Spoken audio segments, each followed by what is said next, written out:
Welcome back everyone to another Dirty Dog Map video.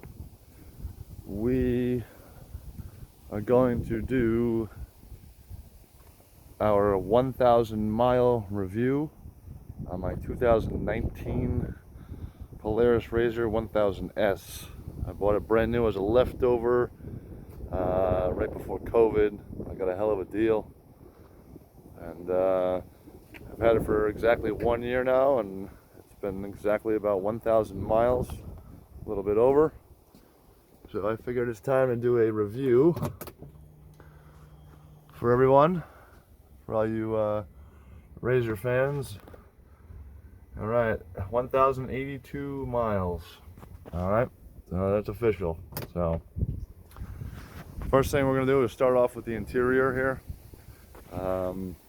I've had no issues with stock seats whatsoever. I've had no issues with the stock seat belts whatsoever either. No issues on either end. Still debating whether or not I'm going to get harnesses. I know they're not cheap, but I'm still in thought process here about that. So moving around to the rest of the interior here, I've had no issues with my shifting whatsoever. I've had no electrical issues inside the dash. I've had no issues with my lights, no issues with my four-wheel drive, speedometer, all my accessories. No problems with my steering, my pedals. Everything has been up to snuff inside the Rzr here. Like I said, no issues with interior. Absolutely flawless. So moving to the outside, I'll start at the top, the roof here.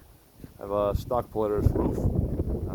I've obviously whacked it numerous times on trails here in New England as they're skinny, and not one issue with my roof. She's taken a beating, stock, like I said, still holding strong. All right, so now we're going to move to the side of the Rzr. All the plastics are holding up immaculate. Obviously some scratches, nothing's falling apart, everything's solid, no issues. Plastics all the way around the sides, the rear, and plastics on passenger side are absolutely flawless, besides some scratches. Nothing's broken, nothing's been damaged. I've hit a lot of stuff, obviously in the trails, not collision wise, and she's holding strong. All right, so we'll move to the front plastics here. No issues. I've heard people talk about their hoods flying off in travel. I don't know if I've been lucky or what have you, but she's holding strong. Moving down to the front end of this beauty. No issues up under here either. No suspension issues, no winch issues, no plastic issues, no wiring issues, no leaking issues. All around in the front, she has been tight. Put her through some serious stuff: mud, snow, water, rocks, roots, you name it. Every type of condition you could possibly think of, and she is holding up just fine. All right, we'll move on to the rear here. Rear, same thing. No issues with the exhaust, no issues with the motor, no issues with engine mounts, anything of that nature. Suspension in the rear has been great. No tie rod issues, no axle issues. Nothing thus far has given me much trouble here in the rear. As you can see, everything is held up phenomenally. I've had no belt issues, no water in my belt, no exhaust issues. Frame is solid, no electrical issues, no battery issues.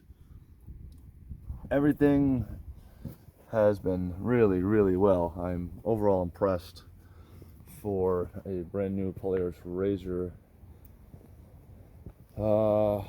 Polaris Polaris bumpers, front and rear, no issues. I mean, obviously I haven't hit anything. Those are holding sturdy and fine, no issues. Polaris Nerf Bars, however, I've literally beat the crap out of these.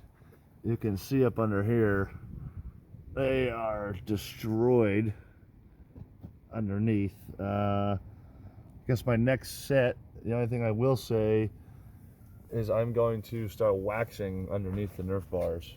That's the only thing I could possibly think of that might help prevent extra damage. I know that's not a solvent by any means, but as you can see here, this thing has taken a serious beating. Obviously it's doing its job and protecting the Rzr itself, so I can't complain. Worst case scenario, I have to replace those, but they're holding up strong. Rear Polaris bumper holding up very strong, no issues. Same thing with the other Nerf bar here on the other side. She's been taking a beating, as you can see here. Well, like we said, the machine itself is fine.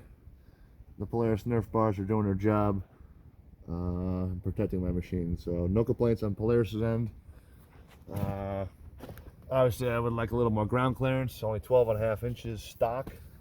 That's going to be changed and fixed when I get a little bit bigger tires here in the near future, which is in the works as we speak. That is next on the list. So, like I said, I've had no issues mechanically. Motor has been solid. No matter what the weather was, she's held up just fine. I have, however, had two minor hiccups with the machine here. We were out a couple months ago on a trail, and all of a sudden my power steering shut off. I had a code up here on the dash light. Obviously starting with the number 5. So I lost my power steering, engine light came on. I still was able to drive the machine. I just didn't know what was wrong. Actually, it didn't feel that much different without power steering. It was obviously manageable. This isn't an enormous machine, it's only 60 inches wide.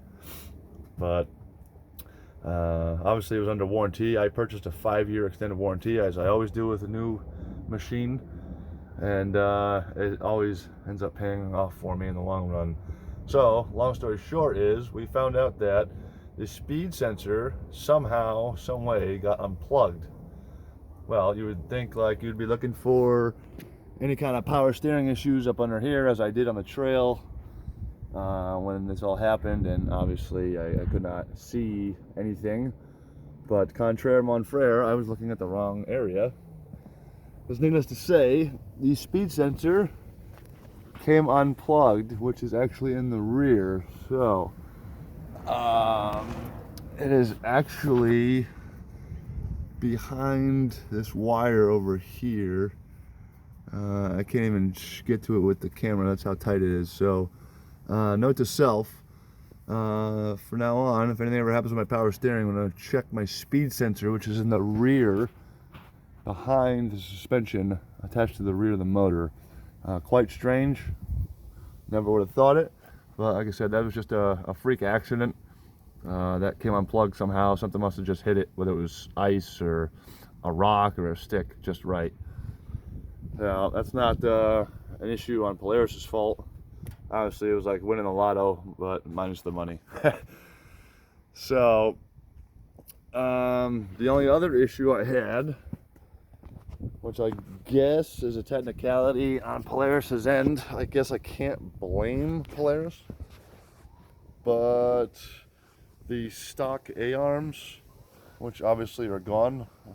I went with Super ATV, forward offset 1.5 inch arched A-arms. The stock A-arms obviously went like this, way down here.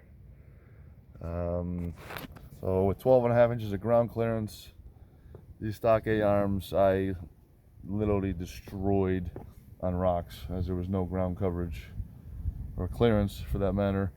So I had to replace my stock A-arms with Super ATV, as I would obviously never buy stock A-arms once again. I have the arched A-arms on my quad, and they work phenomenal, so hence why I bought these again. So with that being said, I also noticed my power steering unit was popping slowly in and out when we were in Pennsylvania, and it looked quite strange because nobody else's Rzrs did that. So I dropped it off under warranty once again, just to get it double checked to make sure that there was no issues. Well, there was a big issue. So the power steering box and the power steering unit completely shit the bed. Now we're guessing that happened when I whacked the stock A-arms, but we don't know for a fact. But that's the only thing that makes sense, just like 1 + 1 is 2. So again, I don't think that's Polaris's fault. That might have just been shit luck. But thank God I paid for a warranty, because this whole power steering unit is a one-piece unit, everything included in one. So out the door from a dealership, installed, is $600+, give or take, depending on where you go and who you deal with and if you get a deal. So little did I know that it included brand new tie rods, because like I said, it's a package deal. And these tie rods are enormous compared to my stock ones. I don't know if they're putting these on the newer Polaris Rzr 1000Ss, but these are way beefier than my stocks. So I am not complaining whatsoever. I don't know if I got lucky, but these are bad boy tie rods. They almost look like heavy duty ones like on my quad. So again, the 5-year warranty has already saved me, we'll say a total of $700 at a fair price right now, between diagnostics with a speed sensor, dealership costs, and then this whole unit installed at a dealership. So we'll say a total of $700. That's just in 1 year. This all happened at the 1-year mark. So far I'm already grateful I paid cash for my 5-year warranty, and it's already starting to pay off. I still got 4 more years left. That's exactly why I pay for that. So, like I said, overall this thing is a beast. I'm not going to get into the whole tire situation because that's not a Polaris product. That is GBC's. I'm actually going to do a tire review, probably for my next video. So that is it, folks. That is the 1,000 mile review on the 2019 Polaris Rzr, 60-inch wide. This thing is a beast. I love it. It's very nimble, it's quick, it turns great, it turns on a dime. So I literally have a brand new entire front end now, between the arched A-arms and all the new power steering and tie rods, which I'm not complaining about, although I didn't want to spend $400 on arched A-arms, but in the long run, it's worth it. Way more security and safety. Going over rocks now, I could already tell the difference. Other than that, she is a beast. Stay tuned. I'll keep you updated on my tire review next, my upgrades, and hopefully we'll get some more videos in action for you, and if this nicer weather is starting to happen. So thank you for watching, and yeah, rock on Polaris with your 60-inch 1000S models. Hats off to you. It's definitely a quality machine, hands down. Stay tuned for another Dirty Dog Matt video.